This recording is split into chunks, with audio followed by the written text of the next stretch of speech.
La Bible en un an. Ézéchiel chapitre 31 à Ézéchiel chapitre 32.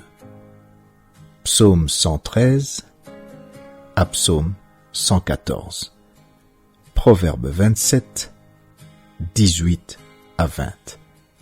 Lecture du 15 novembre.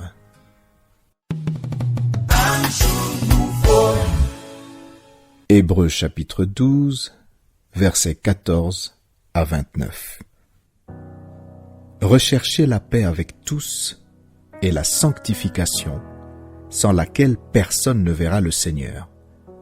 Veillez à ce que nul ne se prive de la grâce de Dieu, à ce qu'aucune racine d'amertume, poussant des rejetons, ne produise du trouble et que plusieurs n'en soient infectés, à ce qu'il n'y ait ni impudique, ni profane, comme Ésaü, qui pour un mets vendit son droit d'aînesse.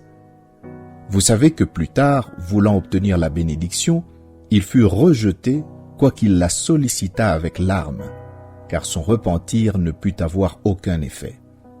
Vous ne vous êtes pas approché d'une montagne qu'on pouvait toucher et qui était embrasée par le feu, ni de la nuée, ni des ténèbres, ni de la tempête, ni du retentissement de la trompette, ni du bruit des paroles, tels que ceux qui l'entendirent demandèrent qu'il ne leur fût adressé aucune de plus, car ils ne supportaient pas cette déclaration. Si même une bête touche la montagne, elle sera lapidée. Et ce spectacle était si terrible que Moïse dit « Je suis épouvanté et tout tremblant ».